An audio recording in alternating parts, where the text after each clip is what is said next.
Um garoto de 14 anos de idade envolvido em 16 furtos e arrombamentos em Barra do Garça. Como é que pode um menino de 14 anos aprontar 16 ocorrências e só agora ele é identificado e apreendido? A polícia não demorou a pedir a prisão dele no judiciário? De forma alguma, né? Não é de agora que ele foi identificado, ele está identificado desde o primeiro ato infracional dele, a primeira conduta análoga a delito que ele praticou, ele foi identificado. Contudo, a modalidade que ele atua, na maioria, são infrações que não colocam a pessoa sob uma ameaça ou grave ameaça contra ela, fato que dificulta para o Judiciário e para o Ministério Público posicionar no sentido de que ele seja internado para uma recuperação. Mas a culpa é de quem, doutor? Assim, ele realizou uma, duas, três, quatro ações, já com 16, por que lá atrás não já deu uma internação para ele?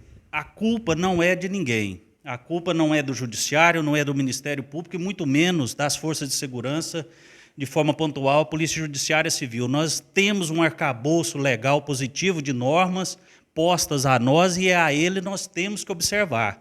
Não há como trabalhar laborando às margens desse posicionamento legal.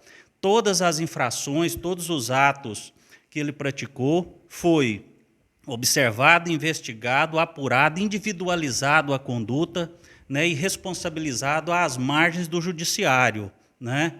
À medida que chega no judiciário, há essa análise técnica para uma eventual internação desse adolescente. E uma delas dispõe o ECA, o Estatuto da Criança e do Adolescente, que é a reiteração de condutas, né, para que se chegue a esse ponto final de internação. Esse seria o último recurso, né, aplicado para que o fato seja resolvido. Mas todos que participaram, adolescentes, maiores, foram identificados, individualizadas as suas condutas e o aparelhamento de segurança, principalmente da Polícia Judiciária Civil, foi feito a contento e a resposta está sendo dada nesse momento. Resposta de internação provisória por 45 dias desse adolescente, de forma precisa, que praticou esses 16 atos infracionais. Doutor, esse menino de 14 anos, você ouviu ele? Ele era incentivado por alguma facção? É usuário de droga? O que ele agia dessa forma com esses furtos? O que ele fazia com as coisas? O que ele falou para o senhor?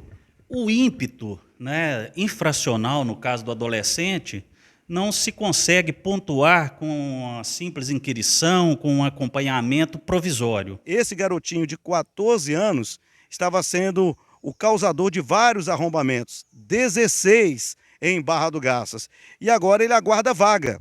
Se não pintar uma vaga para internação, ele ainda pode voltar para as ruas. A internação que foi colocada para ele é de 45 dias. Conseguiu investigar esses casos, identificou alguns autores maiores, mas sobretudo menores de idade.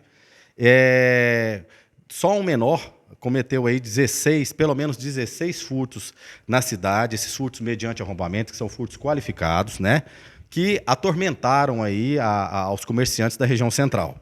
Nós, da Polícia Investigativa, portanto, atuamos após o crime. Uma vez identificado, juntamente com a DEA, como eu disse, nós conseguimos representar aí, para a internação desse principal adolescente. Ele se encontra, portanto, vamos colocar apreendido, para não dizer preso, na delegacia local, esperando uma vaga para ele ser internado provisoriamente, de maneira aleatória, muitas vezes com alguns maiores, mas também com outros menores de idade, que nós já conseguimos identificar. Portanto, nós recuperamos também celulares, objetos que foram subtraídos, conseguimos tirar dele as informações que contribuíram aí para as investigações então agora sim, o nosso trabalho é esperar na justiça a fim de que essas prisões e essas apreensões de menores agora possam sair e a gente poder cumprir. Doutor Joaquim Leitão, é a forma que esse pessoal vinha agindo? Era arrombamento, por telhado, por onde que esses elementos entravam, que estavam atormentando tanto o comércio de Barra do Garças, e como que a população deve se proteger? Os casos que nós apuramos, a grande maioria foi tudo mediante arrombamento ou destruição de rompimento na situação delitiva, né?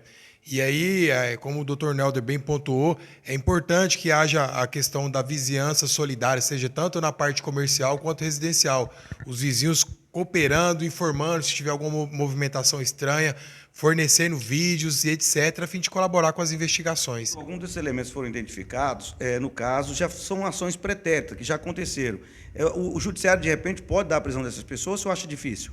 Sim, nós trabalhamos sempre com essa hipótese de possibilidade de se decretar a medida de prisão preventiva desses indivíduos que são contumazes nas práticas delitivas. Então, a sociedade barra-garcense pode ter a absoluta certeza, com perdão da redundância, de que nós não mediremos esforços a fim de sempre bater as portas do judiciário, representando pelas prisões e demais medidas a fim de coibir e reprimir essa criminalidade aqui na nossa cidade.